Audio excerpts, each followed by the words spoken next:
Hello, my name is Nate, and in this video we're going to be solving a crackme made by exploit on crackmes.one.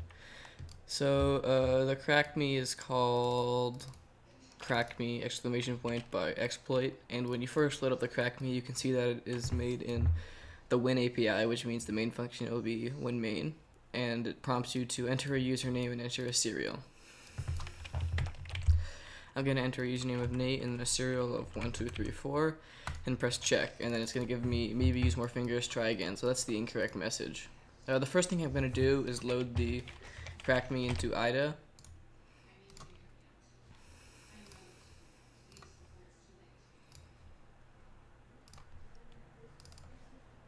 And I already disassembled the file, but I haven't done anything with it. I just didn't want to analyze it in the video because it's a large crackme and it takes a good minute to analyze. So you can see IDA automatically identifies the main function. As you can see, it's a win main, and it's a pretty large crackme here. So the first thing I'm going to do is search for strings and look for try again, because that was the end of the message. So yeah, here we go. Maybe use more fingers, try again. And then I can also see right above it is the shit, you're good, congratulations, you solved it. So this is the correct message and this is the incorrect message. So we already found them, and I'm gonna jump to cross references and look. So I can see there's the good message and here's the bad message, and it's a huge function above it. So I'm gonna look in graph mode and see kind of what's happening here.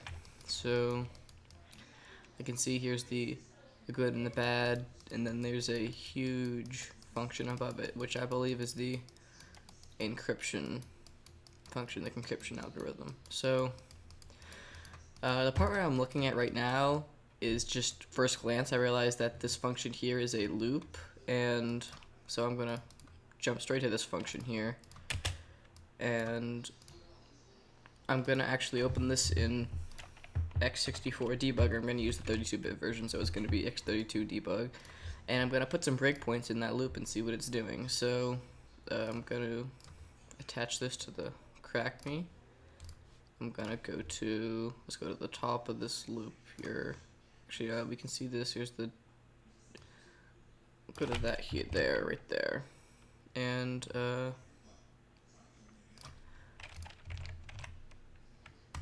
you go. So I'm right there at the jump, so we can see the loop right here. I'm just gonna set a breakpoint here. I'll set a breakpoint here, and I'll set a breakpoint here.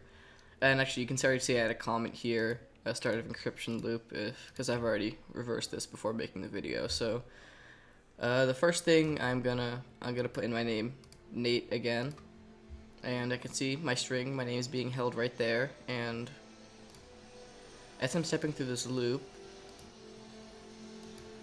I'm seeing that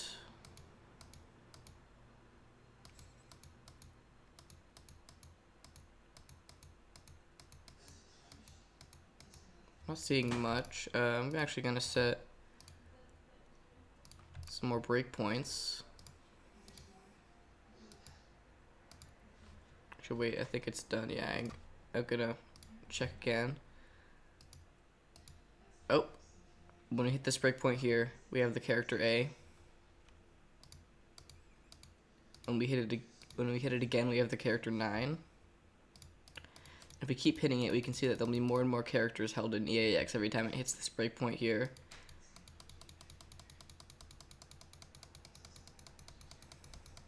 And then when it's over, it returns maybe use more fingers, try again. So I'm seeing that it is encrypting my username in this loop here.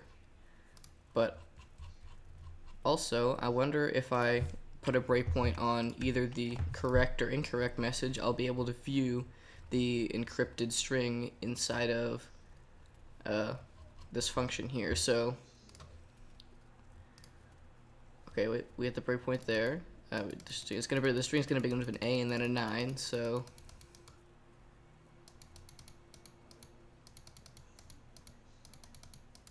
we're gonna look for an A and a 9 once it hits that final breakpoint here. Okay, so it hit the maybe use more fingers, try again breakpoint. Oh, and we see the string right here, right before it. A9 starts with an A and a 9. If you remember when we were seeing the loop encrypt the username, then those are the two characters that the string began with. So I'm gonna copy paste that string right here, and I'm gonna try it with the crackme. So let me load it up. I'm gonna try this string right here, and I'm just gonna go through this real quick. Oh yeah, and okay, it's gonna give us the correct message here, and we can see that that actually was the correct string. So you can view the correct string just by setting breakpoints throughout the algorithm in the debugger, but I actually wanted to reverse the algorithm, and that's where IDA comes in. So when I move into IDA, I confirmed with the debugger that this loop is encrypting each character. So what I'm going to do is use the decompilation tool to decompile the function. And I can see it's going to bring us right here into this section of the... So this is the loop right here. It's decompiled as a while loop. So this is the loop right here that was encrypting each character of our username into something else, or it's generating the key. But we can also look through the rest of this function. This is a huge function, and it calls a bunch of other functions inside of it. And I don't feel like rebuilding this entire function in Visual Studio from the pseudocode that IDA gives me. That would be a huge pain. So I'm more focused in just this loop right here. Like, I'm just gonna rebuild this one loop here and see what the output is. So this is a brand new empty project in Visual Studio, nothing special. The first thing I'm gonna do is just include IOStream because I want to be able to print values of things to the console, and I'm gonna copy paste this function here. Actually, I want to put this in my main function, so I will just throw that in the main function there. Okay, we're gonna have to define our variables now. So v53, if we look in IDA, v53 is unsigned integer, so do unsigned int v53.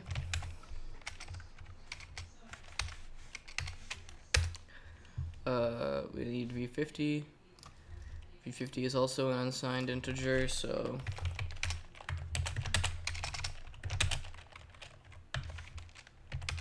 then we need 17 and 28. So 17 is also an unsigned integer, and 28 isn't just an integer. So one more unsigned integer, and that's v17,